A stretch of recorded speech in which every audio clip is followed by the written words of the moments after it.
있으니까 혹시 나중에 물어보고 싶으신 거 있으시면은 따로 연락 주시면 되겠습니다. 이게 발표가 많이 도움이 될지는 모르겠는데 그래도 준비를 해봤으니까 좀 잘 들어주셨으면 합니다. 목차는 다음과 같아요. 저희 A파 소개할 거고요. 그 다음에 시작하게 된 계기, 파란 학기가 뭔지, 그리고 차량 소개, 대회전까지 진행 과정, 그리고 일본 대회 순서로 발표 진행하도록 하겠습니다. 먼저 제 소개인데요. 저는 아주대 기계공학과 1학번 안요한이라고 하고요. 제가 조기 졸업하고 잠깐 어학연수 갔다 오려고 지금 기다리는 중이라 아직 백수입니다. 그리고 제가 14년도 하반기부터 15년도 대회 때까지 A파 회장 맡았었고요. 올해 포뮬러 600팀에서는 파워트레이닝 쪽이랑 드라이버 했었습니다. 원래 팀장이 발표를 하기로 했었는데 팀장이 오늘 H맵 보러 와가지고 제가 대신 발표하게 되었습니다. 저희 A파 소개해드릴게요. 저희 당연히 아주대학교 자작자동차 소학회고요. 아주 퓨처 오토모바일의 약자입니다. 저희 93년도 8월 20일에 창립하긴 했는데 01년도 SA 대회에서 그랑프리 한 거 빼고는 딱히 큰 성과가 없다가 14년도에 군산에서 바하 은상 장려상 받았고요. 작년에 그 전년도 거에서 탄력 받아서 이제 포뮬러 처음 도전한다 해서 250cc로 장려상 슈퍼 루키상 받았고요.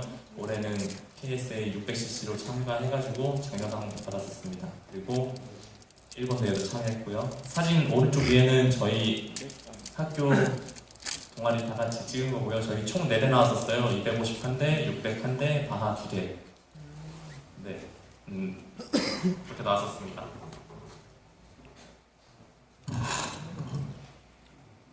저희 시작하게 된 계기는 다음과 같아요. 원래 14년도에 은상이랑 장려상 받고 이러다 보니까는 새로운 거 도전하고 싶고 포뮬러 250도 해보니까는 포뮬러가 막 많이 어렵지 않겠구나 싶어서 600도 하고 싶었는데 사실 600 시작하게 되면서 제일 걱정했던 게 금전적인 거랑 뭐 열정이 있는 인원 그리고 기술 문제 이런 게 가장 컸었는데 저희가 이거 할 수 있었던 것 중에 좀 이유 중 하나는 파란 학기라는 게 제도가 저희 학교에 처음 생기면서 따로 인원을 꾸리게 됐었고요. 그래서 저희는 기계공학과 4학년 8명, 미디어학과 4학년 1명, 교통공학과 2학년 1명 이렇게 10명으로 시작을 하게 되었습니다. 저희 파란 학기가 뭐냐면은 들어보신 분도 계실 거예요. 도전학기라고 해가지고 학생이 직접 과목을 설계를 하는 건데 학기가 시작하기 전에 모집 기간이 있어요. 그때 뭐 목표랑 계획 이런 거 어떻게 이룰 것인지 제출을 하면은 학교에서 선정을 해주고 원래 같은 경우는 최대 200만 원 지원해준다고 했다가 예산 줄었다고 결국에 학생당 10만 원씩 지원금 받았었는데요. 그래도 그 지원금이랑 저희가 학기 중에 수업을 안 듣고 차를 만들 수 있는 시간이 많아진다는 게 저희는 좋았기 때문에 시작하게 됐었고 저희는 그래서 학기 중에 기반 보고서도 제출하고 중간 보고서, 기말 보고서 그리고 최종 결과물 전시 이런 것도 해가지고 지난 학기는 좀 재밌게 지낼 수 있었어요. 그리고 또 저희가 좋았던 게 첫 시도이다 보니까는 첫 시도이면서 저희한테 어쩌다 보니까 스포트라이트가 와가지고 언론에도 많이 노출됐었고 스폰서 등의 혜택도 받았었습니다. 오른쪽 사진은 YTN에서 저희 최종 전시회 때 촬영해간 거고요. 그다음에 저희 차량 간단하게 소개드리면은 엔진은 06년식 CBR 600 RR 엔진 사용했었고요. 휠베이스는 1630mm, 윤거는 1200mm. 무게는 원래 처음에 생각하기로는 한 230, 40 생각했었는데 최종적으로 만들고 보니까는 280이더라고요. 이렇게 됐었고 휠은 10인치 해창 ATV용 휠 썼었고 타이어는 다음 스펙과 같은 레인 타이어랑 슬릭 타이어 썼었습니다. 서스펜션 타입은 앞에는 푸시로드였고 뒤에는 풀로드였어요. LSD는 FCC라고 일본에 있는 제 LSD 썼었고요. 그래서 저희가 포뮬러에 적용한 것들이라고 해가지고 좀 이걸 어떻게 발표를 할까 했는데 따로 그 해외 대회 같은 경우는 동적 이벤트 말고 정적 이벤트도 있거든요. 그 중에 디자인 이벤트라고 우리 차량 뭐 설명하고 채점 받는 그런 게 있어요. 그거에서 떤 거를 가져왔는데요. 뭐 이거는 스펙 같은 거 해가지고 장점 같은 거 나열해 놓은 거예요. 그래서 뭐 무게 배분 45대 55 이런 것도 써놨었고 뭐 스프링 고유 주파수 이런 거 뭐 계산해가지고 했다는 것도 써놨고 이건 안티 다이브 뭐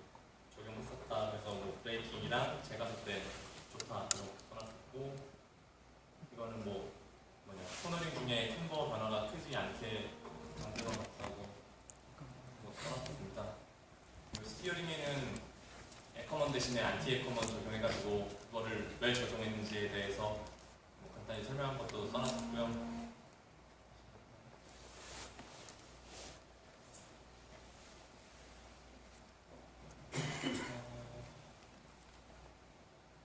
뭐 어느 정도 안티에커만을 적용했는지 써놨고, 저희 좀 특이한 거로는 리어롤 조형이라고 아시는 분들도 많이 있을 텐데, 뒤에 바퀴 안 움직이게 하기 위해서 로드를 앞쪽에 달잖아요. 근데 저희는 아예 그거를 프레임 쪽에 달아가지고 뭐 동의상 뒷바퀴도 동의상 조향이 되게 하는 걸 적용했었습니다. 그래서 최대 한 1도 정도 움직이게 했었고요. 파워트레인 쪽에는 뭐 엔진 선정하게 된 이유 가지고 뭐 출력 그래프나 토크 그래프 이런 거 써놓고, 인테이크는 어떻게 설계를 했는지, 목표는 뭐였고 근거는 어떻고 이론적인 건 어떤 게 들어갔는지 이런 걸 써놨고요. 저희 좀 특이한 게 있으면은 인젝터가 6개를 썼어요. 보통 원래 600cc 엔진 같은 경우는 인젝터가 8개가 세컨더리까지 합쳐서 8개가 있는데, 다 제작사들이 할 때는 세컨더리를 빼더라고요. 저희는 근데 원래 있던 ECU랑 서브 ECU 같이 쓰게 되면서 그냥 6개를 같이 사용했거든요. 그래서 그거에 대한 뭐 장점으로 프리믹스도나 하이라이팅 이런 것도 써놨고, 백이 2번 짜가지고 좀 더 나은 거를 했었다고 써놨고요. 또 저희가 이번에 했던 게 드라이 썸프를 한번 적용해 봤었는데요. 국내에 드라이 썸프를 적용한 팀이 얼마나 됐는지는 모르겠는데, 저희 CBR 600R 엔진 보면은 뒤에 여기 오일팬이 길이가 길어요. 오토바이용 엔진이다 보니까 배기 사이에까지 오일팬이 이렇게 나와 있거든요. 그게 좀 엔진 무게를 많이 높이는 것 같은 이유도 있어서 적용을 해봤는데, 처음에는 그 전동 펌프 이용해가지고 했는데 그건 완전 유량을 못 따라가가지고 미국에서 판매하는 데일리 엔지니어링인가? 또 스케빈지 펌프 써가지고 하니까는 유량은 잘 맞더라고요. 그래서 저희가 얻을 수 있었던 이점은 10cm 정도 엔진의 위치 낮출 수 있었던 거랑, 코너링 중에 오토바이는 코너링이 캠버 조향이기 때문에 원심력에 의해서 밑으로 오일이 쏠리게 되는데 저희 자동차는 다르잖아요. 그래서 이것도 드라이 썸프 적용하면서 이점을 볼 수 있다라고 써놨고, 뭐 오일 쿨러 따로 추가해주면서 엔진 오일 템퍼레처도 낮출 수 있었다 이런 것도 써놨습니다. 그리고 저희는 뭐 모텍이나 할텍 이런 거 너무 비싸고 저희가 컨트롤하기 힘든 부분이 많다고 생각했기 때문에 서브 이슈 썼다는 거에 대해서도 여기서 어필을 했었고요. 저희 기어비는 최종 기어비밖에 안 바꿨지만 그냥 그런 것도 써놨습니다. 그리고 저희가 CV 조인트가 그 아자대에서 테스트한 것도 중에 한번 부러졌었어요. 스냅링 기능 부분이 아마 부러졌던 걸로 기억하는데 그게 열 처리가 제대로 안 됐었어가지고 다음번에 다시 하루 종일 걸리는 열 처리 해가지고 나은 결과를 얻을 수 있었다는 것도 있었고요. 에어로다이나믹은 사실 저희가 고려하지 않았지만 이렇게 보여줘야 되는 부분이 있었기 때문에 가라고 했는데 결국엔 들통나더라고요. 거기 채점하시는 오피셜 분들이 다 자동차 업계에서 엔지니어로 근무하시는 분들이라서, 네, 뭐 저희가 어떻게 이해를 하고 있는지를 설명을 드리니까는 그래도 답변을 하시더라고요. 저희가 대충 계산했던 것도 써놨었고, 프레임 해석했던 거, 지글 어떻게 사용했었는지 그런 것도 설명을 해놨었습니다. 브레이크는 저희가 직접 그 밸런스 다 달아가지고 조절할 수 있게 해가지고 뭐 2대8부터 5대5까지 조절할 수 있다. 그리고 이론 같은 것도 좀 써놓고, 또 그리고 커브 같은 경우는 약간 팬의 형상을 가져가지고 브레이크 디스크를 풀링하는데 이점이 있다라고 주잖아요. 이거는 저희 그 대피부에서 브레이크 패드 스폰 받았는데 그거에 대한 이점도 있었고요. 시트는 그냥 저희 시트 포지션의 이점, 뭐 얼마나 편한지랑 시야가 얼마나 좋은지 이런 것도 써놨었고, 그때 당시에 그 여기 담당하시는 오피셜이 직접 앉아보더니 정말 좋다고 시야를 달았었던 기억이 있습니다. 그래서 저희가 어떻게 만들었는지 썼었고요. 저희 차량 소개는 한 이 정도 하겠습니다. 나중에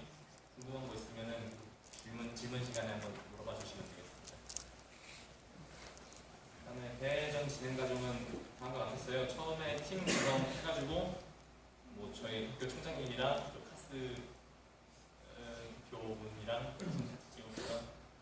2월부터 설계를 시작했거든요. 보통 아마 1년 전부터 설계 시작하는 걸로 알고 있는데 저희는 뒤에 팀이 늦게 구성되는 바람에 설계도 늦게 시작됐고요.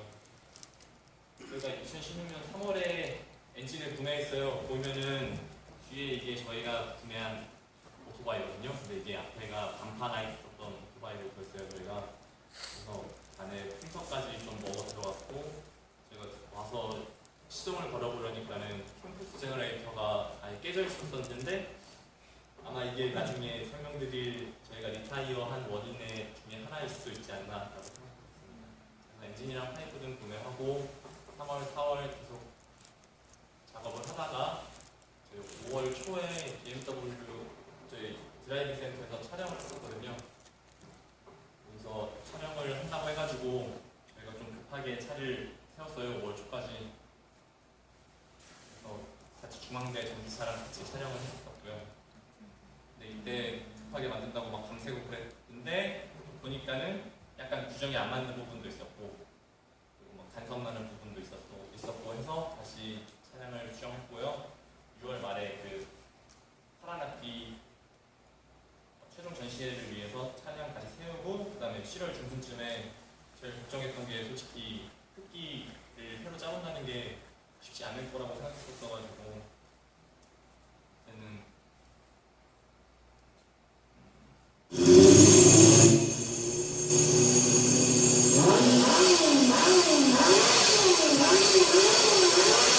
이때는 그게 흡기 달아가지고 우리가 시동을 걸고 스로틀 작동하면은 알게 모르는 거 보면서 되게 즐거워했던 기억이 있고요.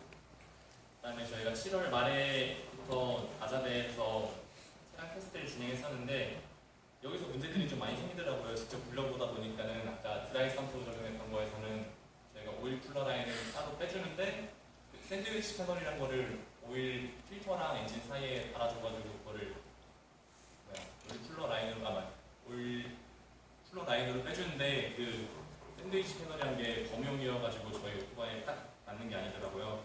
그래서 거기서 오링해서 세고 오일 뿜어가지고 연기 나고 결국엔 알루미늄으로 저희가 직접 깎아가지고 진행해주고 그랬던 기억도 있고요. 아까 말씀드렸듯이 CV 코가 부러져가지고 다시 그랬던 기억도 있고요. 막 암도 차 내리자마자 갑자기 휘어가지고 고방도 했었고 확실히 테스트를 많이 하다 보니까는 문제점도 많이 찾을 수 있고 중간중간에 문제 해결해야 될 게 많다 보니까는 좀 힘들긴 했지만 재밌었던 기간이었습니다. 그리고 8월 초에는 여기서 좀 동영상 촬영도 했었고요.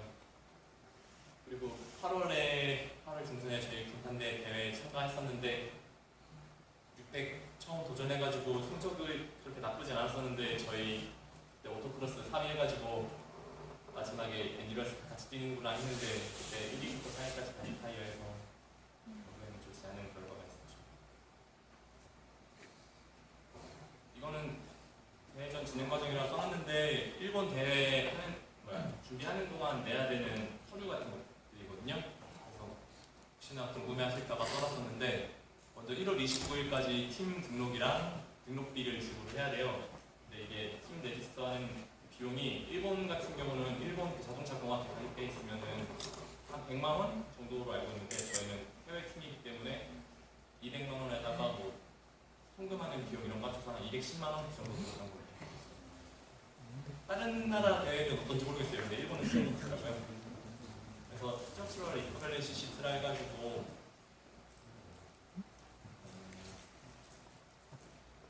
이런 게 있거든요.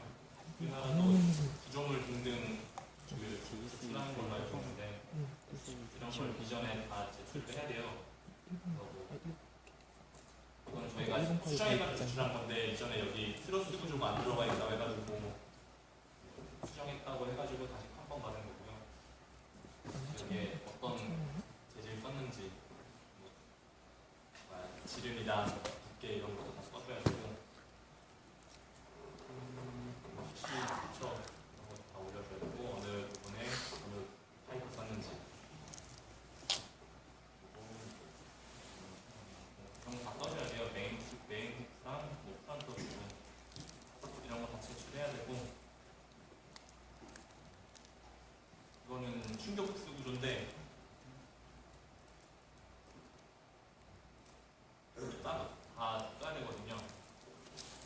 근데 이게 우리나라에도 싱글북스 구조 그 스탠다드가 있잖아요.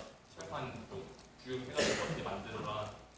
저희도 여기 FSA도 따로 있던데 구매를 했었는데 저희가 이거를 되게 늦게 파악해가지고 사실 이 사진이 한기대에서 작년에 썼던 거거든요. 같이 해가지고 붙여놓고 인보이스도 제출해야 되는데 이것도 한기대 거 받아가지고 제출하고 이후에 구매를 했었습니다. 근데 이건 한 번에 통과했어요. 아니면은 막 알루미늄으로 허니콤 구조 같은 걸로 해가지고 이런 거 직접 하는 학교들도 있긴 하던데 저희는 그 정도까지 못하겠어가지고 그냥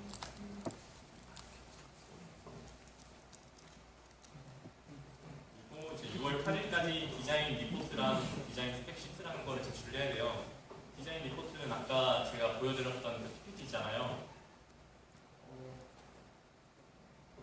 그거 이전에 작성을 하는 건데 뭐 차에 대한 전반적인 소개 그리고 서스펜션 뭐 자기네가 알아서 나누면 돼요. 서스펜션, 파워트레인, 바디 이렇게 나눠도 되고 그렇게 해가지고 뭐 여기도 결국엔 장점 쓰는 거겠죠. 근거나 그래서 그런 거를 썼었는데 이것도 항상 저희 한국대회 준비할 때는 이런 거 준비 안 해도 돼가지고 차 만들면 되는데 이것도 거의 기간 다 돼가지고 준비하다 보니까는 되게 바빴던 기억이 있고 공대생이다 보니까는 영어를 그렇게 잘하는 사람들이 많지 않기 때문에 친구가 한글로 쓰면은 막 영어로 번역하고 그런 과정도 많이 거쳤었어요. 그래서 이게 4장인가?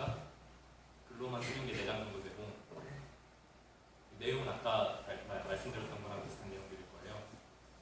그리고 이렇게 3년도도 제출을 해야 되거든요. 이거는 거기 대회에서 베스트 3년도상이라고 따로 수상을 하더라고요. 그리고 뭐 여기는 간단히 사진 같은 거 첨부를 하고 있고요. 또 스펙시트는 말 그대로 그냥 스펙시트예요. 우리 자동차 프리페이스, 근거, CG 하이트 이런 거 다 써줘야 되거든요. 이런 거 다 일일이 써줘야 되고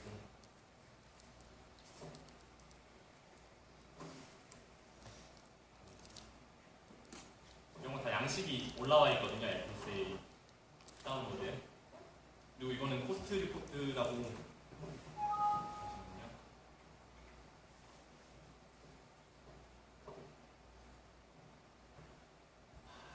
코스트 리포트라고 또 해외대회 나가면 준비해야 되는 것 중 하나인데 이게 정말 좀 이게 짜증나거든요. 이게 하나 다 해야 돼요. 뭐 브레이크 디스크라도 하나 다 해야 되고 머플러도 뭐 자기네가 직접 만들었을 때라고 상상을 하고 다 써야 되는데 이게 저희가 한기대한테 되게 자문을 많이 구했어요. 근데 한기대 분들이 최소한 한 달은 넘게 잡고 해야 된다라고 해가지고 이걸 담당하는 친구한테 말을 해줬는데 결국엔 또 일주일 전부터 시작을 하더라고요. 다 같이 했는데도 이게 하다 보니까는 뒤에 번거롭고 이러다 보니까는 좀 짜증이 많이 났었고요. 근데 이렇게 하고 제출을 했는데 저희가 부적합 판정을 받아가지고 마이너스 9점을 받고 정책 이벤트들 중에 코스트도 따로 있는데 그거를 참가를 못했던 기억이 있습니다. 그래서 이건 진짜 하려면은 거의 설계 단계에서부터 시작을 하는 게 낫지 않나라고 생각을 하고요. 그것도 매크로라는 게 따로 있어가지고 저희가 해외에서 10만 원 주고 구매했던 걸로 기억합니다. 그리고 비즈니스 로직 케이스라고 그러니까 정적 이벤트가 3개가 있어요. 하나는 코스트고 하나는 아까 보여드렸던 디자인이고 하나는 이거 비즈니스 로직 케이스인데 이거는 이제 저희가 판매를 한다고 원래 그 FSA 목적이 그걸로 알고 있거든요. 차량 주말용 포뮬러를 개발해가지고 판매하는 걸로 알고 있는데 이제 뭐 몇 대 팔면은 판매 가격이 얼마일 수 있는지 이런 거 쓰고 어떻게 분석했는지 뭐 저희의 전략은 뭔지 그리고 셀링 프라이스랑 이런 거 다 적고요. 우리 차의 퍼포먼스 이런 것도 다 적어야 되는데 사실 이게 이렇게 보면 적어 보이는데 대회 준비하면서 보면은 되게 손이 가는 게 많아요. 저는 국내 대회랑 해외 대회 가는 게 이게 제일 크지 않나 이런 거 준비하는 게 생각이 들고요. 그래서 이런 거 다 제출하면은 7월 29일날 이제 서류 확인 결과 발표가 있어요. 이제 여기서 통과를 못하면은 제가 이런 대회를 못 나가고 있거든요. 근데 생각보다 그런 팀들이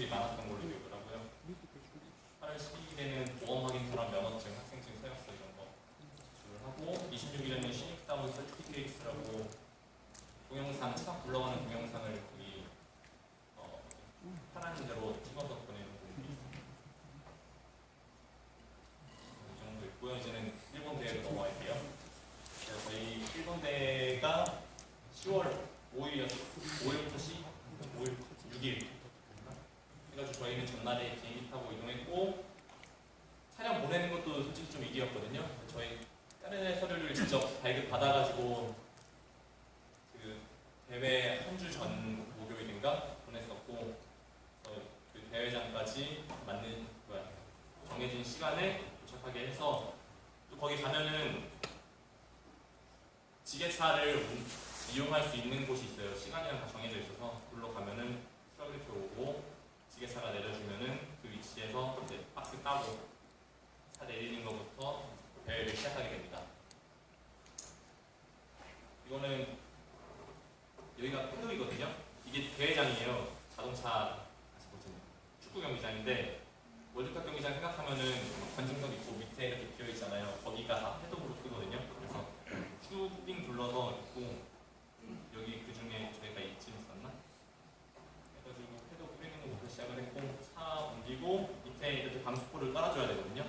왜냐면 밑에 작업하다가 오일 같은 거 흘리면은 짜증 나고 이러니까 이런 거 방지하려고 방수포도 꼭 챙겨야 되고요. 그리고 팀장이랑 지도 교수님은 같이 좀 챙겨가지고 팀 등록을 해야 되고 저희가 또 여기서 애먹었던 게 보험을 제대로 안 들어놓으면은 아예 대회를 참가를 못하게 하더라고요. 그래서 저희 그 직전인가 알아가지고 일본 가기 전에 신청해놓고 그다음에 개막식이 있는데 개막식은 한 11시 15분인가 그때 시작했었고 모든 팀 다 참가해야 되고 그냥 여기 화면에 대학교 참가 번호랑 참가 번호랑 참가 학교 이런 거 뜬 다음에 개막사하고 간단히 끝납니다. 그런데 첫째 날에는 인스펙션이 진행되긴 하는데 이게 보시면은 순서가 정해져 있거든요. 상위 42개 팀은 첫날에 정해진 시간을 받게 되어 있어요. 이게 아무래도 상위 42개 팀은 지난 연도에도 참가했었을 거라고 참가했었을 테니까 좀 더 수월하게 인스펙션 통과할 수 있으니까 좀 더 빠르게 진행될 수 있지 않을까라고 이렇게 진행을 하는 것 같은데 첫날에는 저희가 검사를 받을 수가 없고요. 보시면 이제 첫째 날, 둘째 날에 아까 말씀드렸듯이 정적 이벤트를 진행하거든요. 다이나믹 이벤트가 정적 이벤트 말고. 그래서 저희는 첫날에 프리젠테이션 이벤트 진행했었고 둘째 날에 아까 보여드렸던 디자인 이벤트 진행했었습니다. 프리젠테이션도 간단히 보여드리면은 아까 그 비즈니스 로직 케이스 바탕으로 제작을 한 거거든요. 최고의 차를 제 값싼 가격에 만들겠다라고 글을 제시를 했었고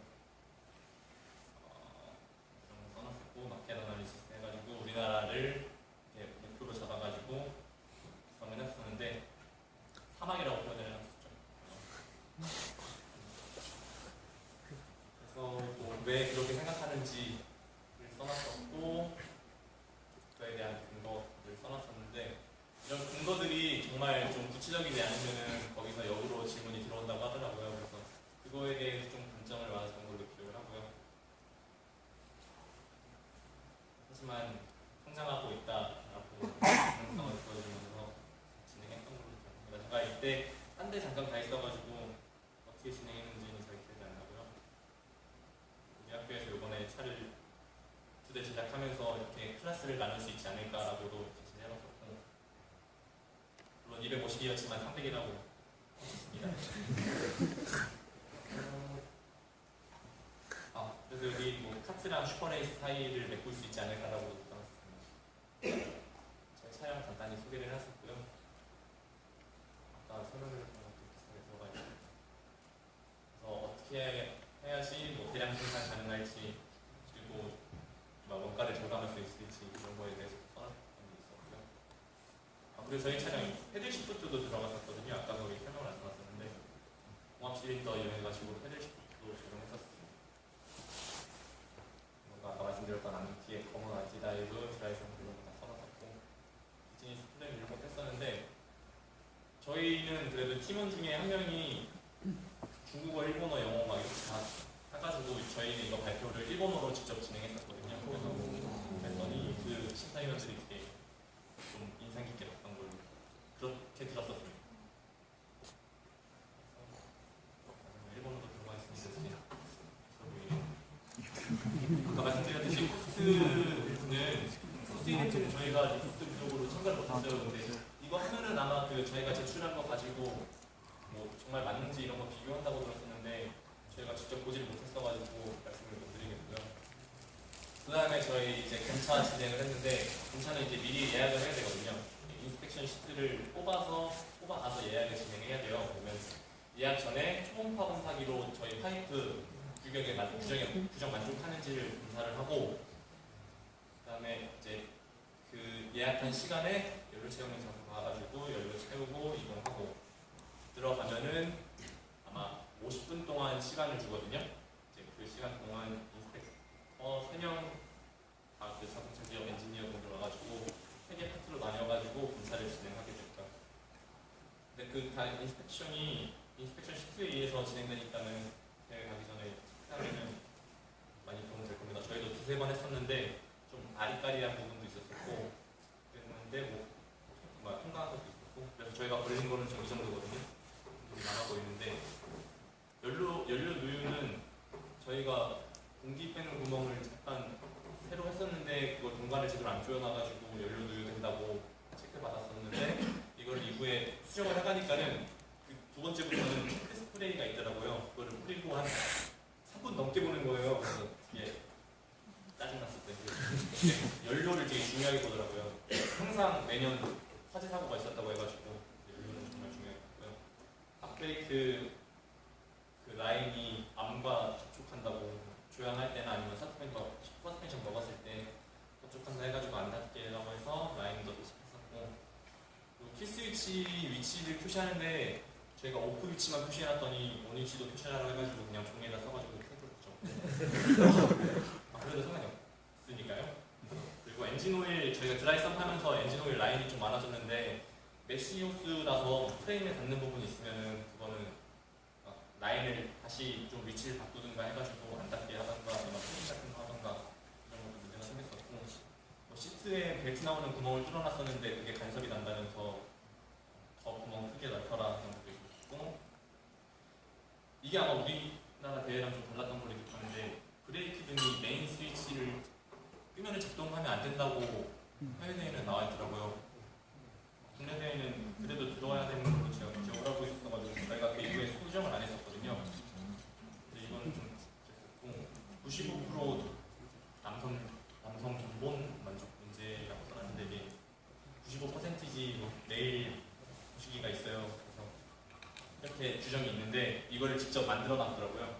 설탕이랑 가루랑 이런 걸 해가지고 근데 저희가 이거를 915mm를 만족을 못해가지고 그냥 브레이크 마스터 실린더 그 로드만 좀 줄여서 브레이크 밀어가지고 통과했다는 거 있어요. 그래서 저희가 둘째 날에 검사를 받았는데 다시 재검 받으려고 하니까는 그 시간이 안 끝났는데 예약이 더 차 있다고 해가지고 다음 날로 미뤄졌었고요. 다음날 아침에 진행을 했는데 이제 검사 다 끝나면은 탈출이랑 깃발 테스트 진행하고요. 탈출은 우리나라는 아마 그냥 제일 키 큰 드라이버 하면 될 텐데 거기는 모든 드라이버 다 해야 된대서 3번 기회라길래 제가 제일 키가 컸는데 한 번에 통과 못해가지고 뒤에 저 때문에 대회 못 뛰는 거 아닌가 진짜 많이 했었습니다. 깃발 테스트도 모든 드라이버 다 진행을 해야 되고요. 그 다음에 그거 끝나면은 이제 그 드라이버 밴드 주고 그다음에 밑에 측정을 하고 틸팅은 뭐 국내랑 똑같고요. 저희가 아까 그 처음에 시작 부분에만 사진이 있고 지금 어떤 게 그 중간 기간에는 정말 바꿔가지고 사진 찍을 시간이 있었어요. 그리고 소음도 국내랑 좀 달라요. 그 소음 측정기 보시면은 스케일이 두 개가 더 있습니다. 근데 우리나라에서는 DBA로 측정을 하고 거리가 아마 45도에서 1m 거리로 알고 있는데 해외 대회는 DBC 스케일로 측정하는데 이게 더 크게 나와요 소음이.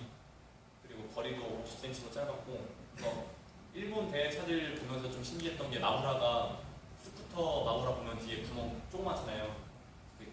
거의 대부분이 마우라가 같이 생겼더라고요. 그랬던 것 저희 거는 되게 구멍이 엄청 컸었죠. 그래서 저희가 이거를 차를 보내기 직전에 파악을 해서 안에 넣는 데프를 다시 만들어가지고 그걸 한 번에 통과할 수 있었습니다. 제동도 국내랑 똑같고요. 저희는 그날 아침에 비가 왔어가지고 손쉽게 통과할 수 있었습니다. 그다음에 이제 저희가 그날 9시 반쯤에 이전 과정을 다 통과를 했거든요. 근데 그 세 번째 날이면은 동쪽 이벤트도 같이 진행되는 날이에요.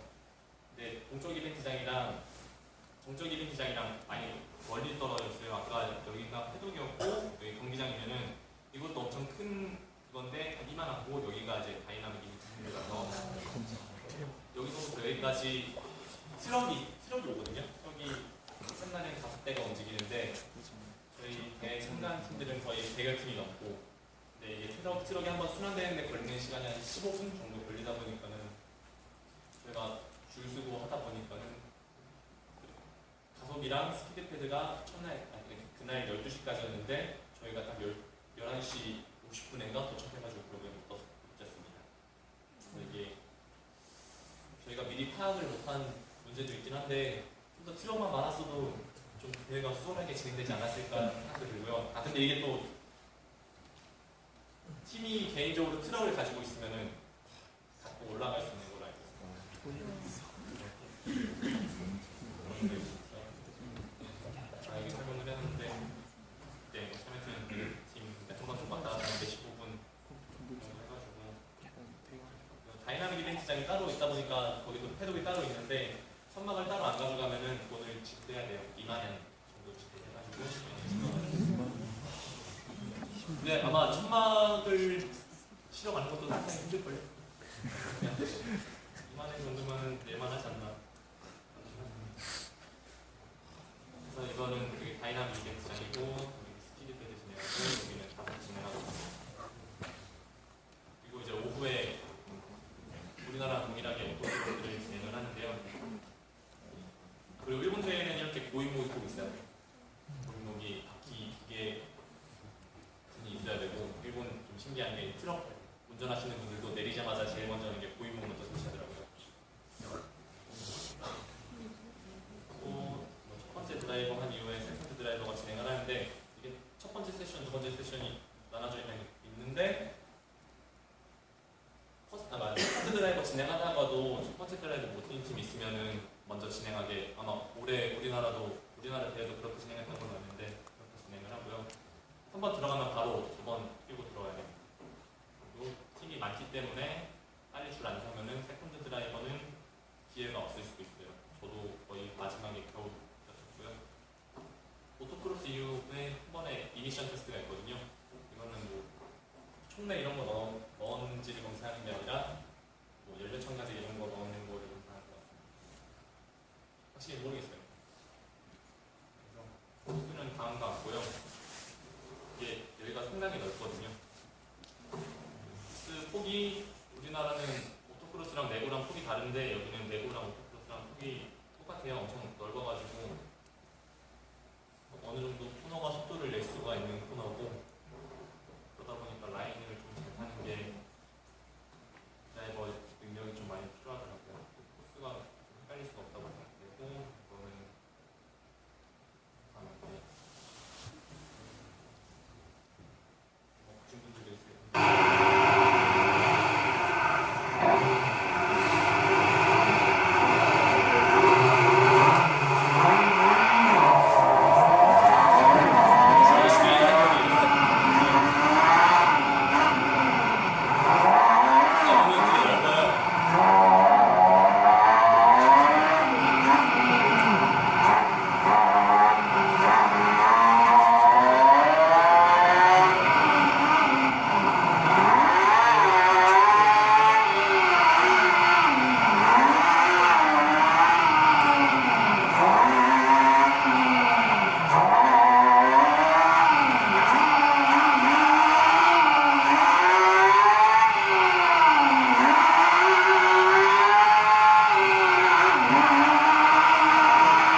어디가 똑같네.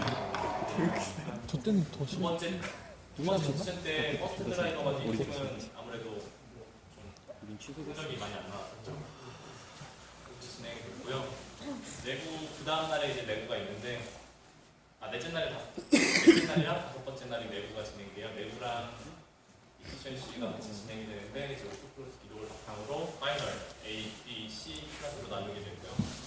오토크로스 1등의 기록에 145% 안에 못 뛰면은 참가가 불가하게 됩니다. 근데 1등한 팀이 오스트리아의 UIS 그라즈라고 얘네가 기록이 56초가 나왔었고요. 아까 저희 보여드렸던 동영상 기록이 1분 5초로 기억하고 있습니다. 사실 5%면은 1분 17초였나? 1분 10초였나? 17초 넘어가면은 내고를 못 뛰게 되고요. 그래서 저희는 B클래스로 참가를 했고 넷째 날 오전에 대회였습니다. 왜 B클래스가 10보다 먼저 하는지는 이해가 가지 않습니다. 그리고 마지막 날에 A클래스랑 마지막 최종 팀 하게 되고요. 한 번에 코스 안에 2대 차량이 있고요. 이게 코스인데요. 아까 오토크로스랑 똑같아요. 여기가 출발 지점이었고 끝나는 지점이었는데 여기 슬라름 추가되고 이렇게 이어놓는 것만 좀 다릅니다. 이외에는 똑같아요. 그리고 오피셜들은 여기 다 포스트에 각각 있고요. 여기가 이제 체인지하거나 아니면은 뭐 문제 있다고 생각될 때 들어오는 부분입니다. 그래서 이번에는 10바퀴 후 교체하고 10바퀴 빼는 식으로 진행이 됐고 교체하러 들어와서도 누유나 아니면 뭐 빠진 거 없는지 등 확인하는 걸 볼 수 있었고요. 모두 주행한 다음에는 소음 재측정해가지고 머플러를 수정했는지 아니면 연료 사용량을 측정해가지고 이피션시 레스트에 반영을 하겠죠. 그리고 우리 팀은 리타이어였습니다. 왜냐면은 일단은 이거는 내부 주행하는 영상이고요.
원인을 제대로 파악은 못했어요. 근데 저희가 드라이 서플을 적용했던 게 어쩌면 문제일 수도 있지 않나라고 생각을 해놓고 아무래도 전월 베어링 쪽에 윤활 제대로 안 돼가지고 바짝되고 그런 것도 같고 아니면 아까 처음에 설명드렸을 때 저희가 사고 난 엔진을 가져왔다고 했는데 그때 사고 났던 데미지가 템플스 센서가 안쪽에 들어가 있는데 그게 깨져 있었거든요.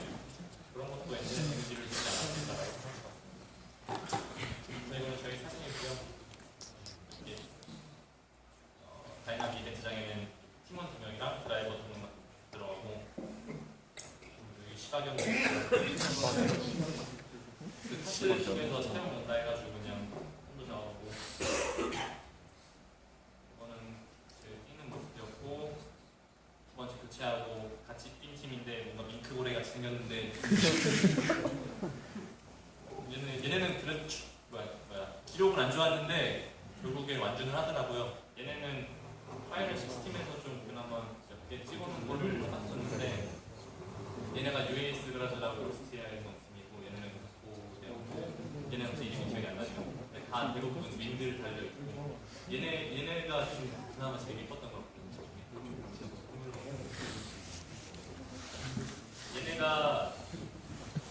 얘네가 좀 특이한 게 엔진을 직접 제작했다고 하더라고요. 독일의 어떤 한 장수랑 같이 설계를 하고 AMT 쪽에서 제작을 맡아가지고 직접 제작했는데 600cc 동력이 이동해가지고 그 엔진에 디퍼까지 같이 LSD 같이 들어있었고 터보 차진에다가 그래가지고 출력이 63kW 해가지고 거의 90 몇 마력대였거든요. 그러다가 이거 휠도 카본이고 아마 업라이트도 카본이었을 거고 이거 다 카본에다가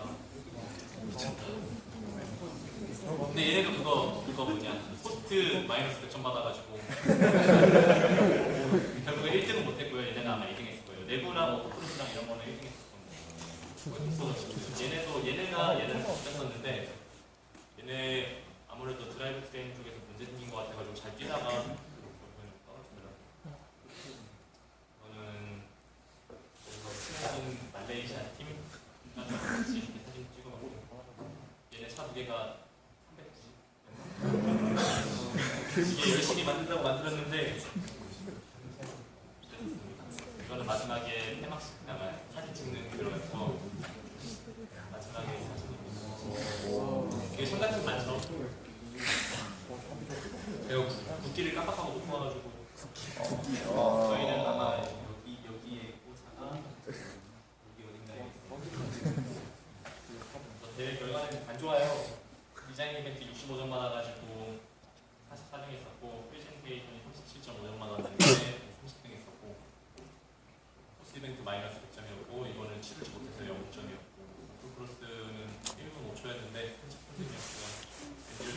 경기판이었는데 승점은 기억이 안 나고 점수가 60몇 등이었는데 결과는 진짜 상당히 아쉬웠고요.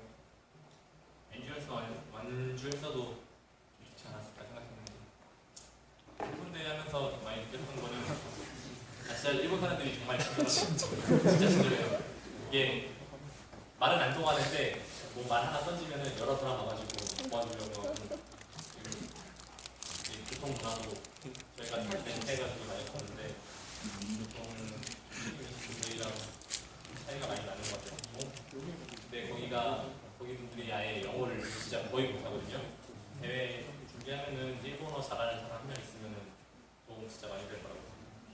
그리고 이동 트럭 아쉬운 건 아까 말씀드렸던 그 정철 이벤트장에서 공적 이벤트장 가는 사이에 이용하는 소장을 말씀드리는 거고 유닛 필요성은 아까 토스 보시면은 구성지고 하다 보니까는 미리 많이 필요한 거를 제출하게 되더라고요. 저희가 그럴 기술력과 시간이 없었어가지고 그리고 일본 대회 보면은 처음에 생각했던 거는 일본 대회 그냥 차량들의 값으로만 인터넷으로만 보면서 별거 없는 것 같다라고 생각을 했었는데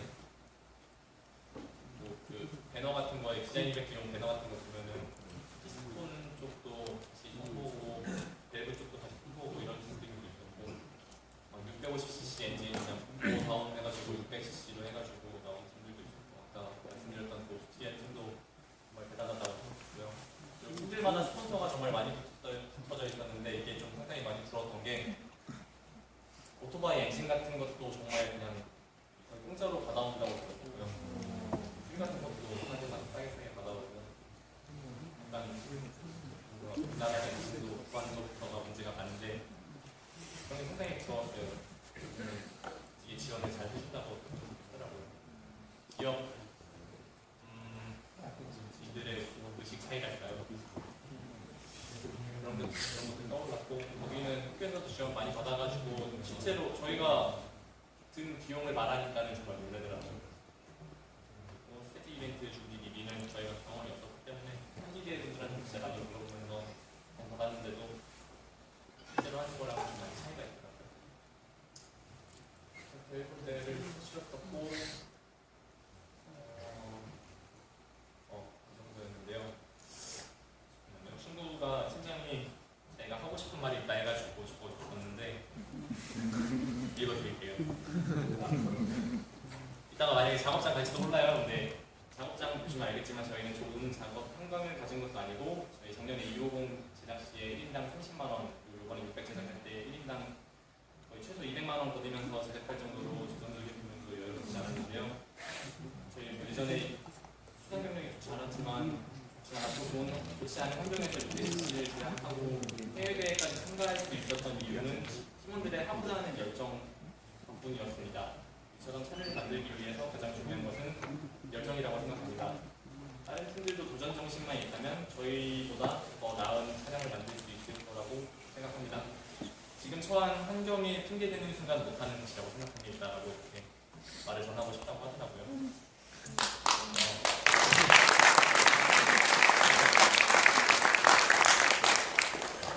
처음에 시작할 때 이게 될까라고 생각했었는데 돈 진짜 많이 들었어요. 일단 드라이버들은 드라이버 정비까지 해야 되니까 정말 많이 들었거든요. 이거 드라이버 정비할 때 팁을 드리면은 영국의 데몬틱스라는 사이트가 있는데 거기서 구매를 하고 거기다가 이제 유로 FTA 유럽 FTA 써달라고 하면은 국내에서 구하는 것보다 훨씬 싸게 구할 수 있어요. 일본대 우리 인스트럭터분들도 정말 친절하셔가지고 아까 디자인 이벤트 할 때 저는 혼다 모터사이클 엔지니어분이랑 했었는데 그냥 저희한테 조언도 많이 해주시더라고요. 저희가 6개 인젝터 한 거 보고 왜 세컨더리 인젝터가 어떤 역할을 한다고 생각하냐고 물어보고 그게 아닐 수도 있다고 다른 뭐 최적 효율을 높이기 위한 거라고 그런 조언도 했어요. 뒤에 느끼는 거 많은 대회였습니다. 혹시 질문 같은 거 하고 싶은 거 있나요? 예. 아까 차량 설명하실 때 MT의 통화를 무려 사용하실 거예요. 사용하신 이유가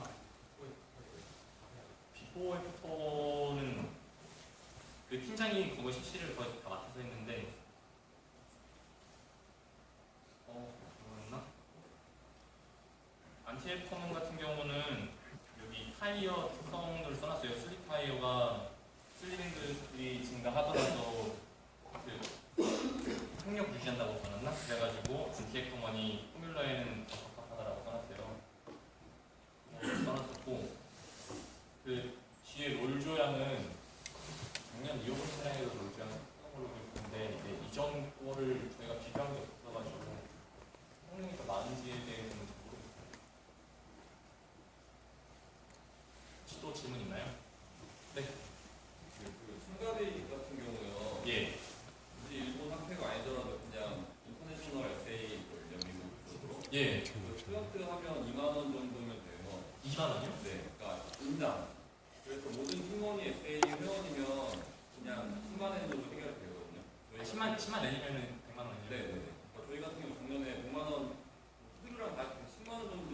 그 SA 등록은 따로 돈이 안 드는 거예요? 그게 이제 인당 2만 원 정도. 아 그게 인당 2만 원이고 그거를 하면은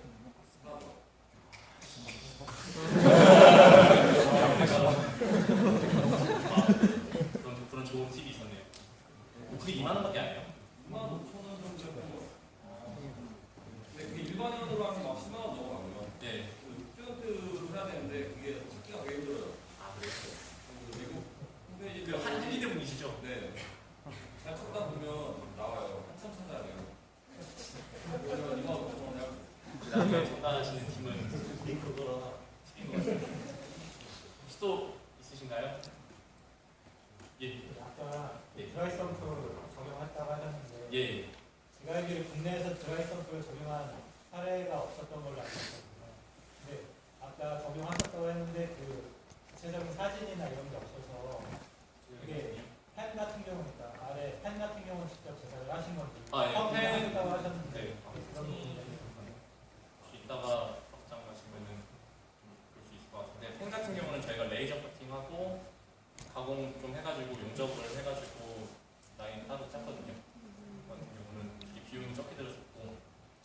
펜도 사실 구매하려면은 그것도 비용이 몇십만 원 들었던 걸로 기억하는데 비용을 많이 줄일 수 있고 그래서 또 사진이 없는 게 좀 아쉽긴 한데 그 안에 내부 구조나 이런 게 어떻게 되어 있는지가 첨부되어 있지가 않아서 네. 이 첨가 후기를 작성하다 보니까 상당히 아쉽습니다. 혹시 이따 기회가 되면 한번 네. 그리고 출력이요. 예. 아까 보니까 80만 정도라고 돼 있던데 저희 직접 못했습니다. 거라고 알고 있고요. 다이나모스 돌려보셨는지 못 돌려봤어요. 잘 돌려. 이게 디자인 이벤트 때 그 혼다 엔지니어분이 물어보더라고요. 너네가 이런 계산을 이렇게 하고 그건 이렇게 했겠지만 실제로 테스트 해봤냐라고 그런 것도 물어보는데 저희 못했다고 했죠. 저도 진짜 굴려보고 싶었는데 지금은 뭐 왠지 박살나가지고.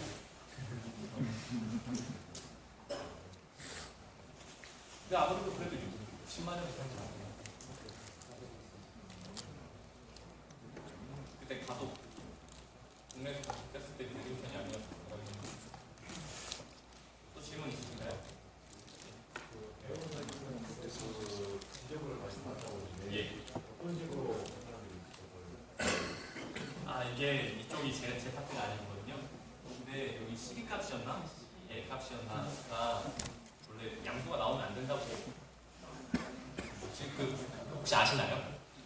네, 저도 잘 모르겠는데 거기서 그렇게 지적이 들어오더라고요. 근데 여기 해석 돌림 값에는 그 나오면 안 되는 수가 나왔었고 그거에 대해서 왜 이렇게 나왔냐고 친구한테 질문이 와서 친구가 자기는 어떻게 이해하고 있는데 값이 좀 이상하게 나왔다고 하니까는 그 감점은 받지 않았던 걸로 그것도 참 거의 달아였어요.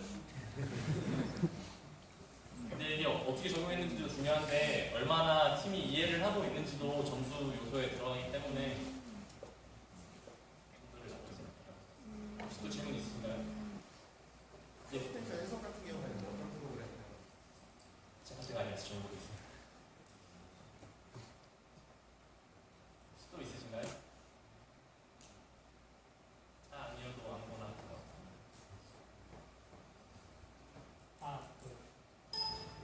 지금 이 파란 학기가 예. 단발성이 아니면 계속 이어질 수 있는 거예요? 지금 2학기 때도 이어지고 있는데 사실 1학기 때 할 만한 팀들이 거의 다 있어가지고 2학기 때는 거의 팀이 거의 없었다고 들었고 아마 내년에 저희 수학회에서는 이거 또 하지 않을까 생각하고 있습니다. 근데 저희가 첫 번째 시도했을 때 후원을 좀 많이 받았었는데 두 번째 때는 좀 약해지지 않았나라고 생각하고 있습니다. 혹시 질문 있나요? 패들 시프트는 네. 그 기계적인 거야, 전자적인 예, 아두이노 이용해가지고 솔레노이드 밸브랑 공합 시즌도 이용해가지고 제가 하거든요. 저희가 스톤 디자인을 했었던 건데 전자적인 거죠. 아두이노 코딩 이용해가지고 원래는 막 TCS 이런 거 생각을 했었는데 그거에 또 이것저것 하다 보니까 시간 부족해가지고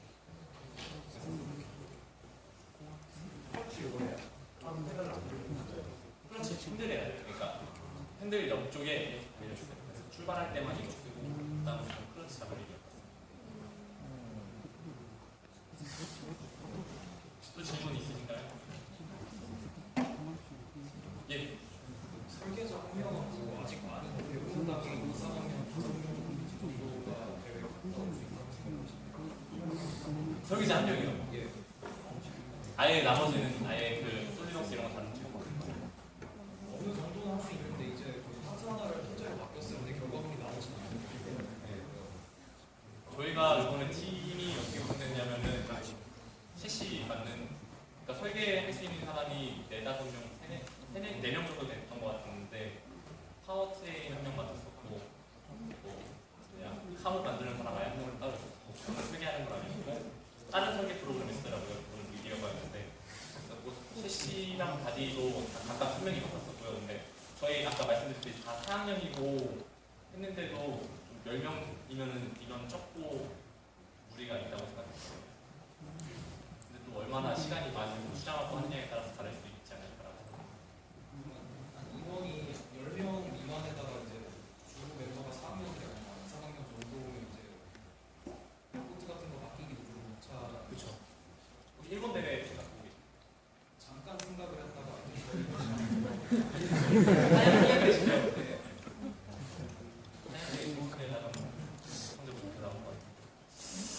근데 진짜 저희도 한번 하지 뭐. 10명 인원이 상당히 작게 있었던 게 리포트 쪽도 그랬고 가서 인원도 10명이 적다고 하니까 뭐 이거 하려고 보면은 이론이 없더라고요. 일본은 보통 몇 명 정도 돼요? 참가하는 팀원들이. 팀원들이요? 거의 20명에서 30명 정도 아닙니까? 그게 적절하지 않나.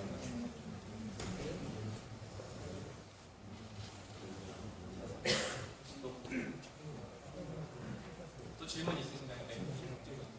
LST를 있어서 쓰시는 거 아니면 제가 구매를 했고요. 거기도 약간 할인 들어간 걸로 기억하고 있거든요. 근데 그리고 FCC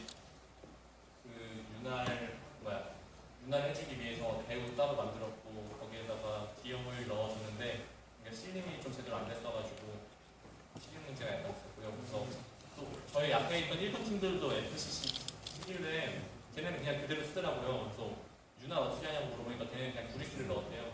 새지도 않고 그랬다가 여기 하우징도 반대편에 따로 까신 거. 겉에다가 이렇게 양쪽 해가지고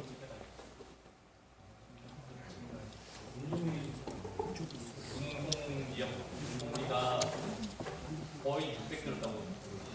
근데 이게 그나마 좀 싸게 했던 걸로 기억해요. 저희가 다른 애들을 직접 발견해가지고 열심히 하고 패키징도 해야 되니까 이게 좀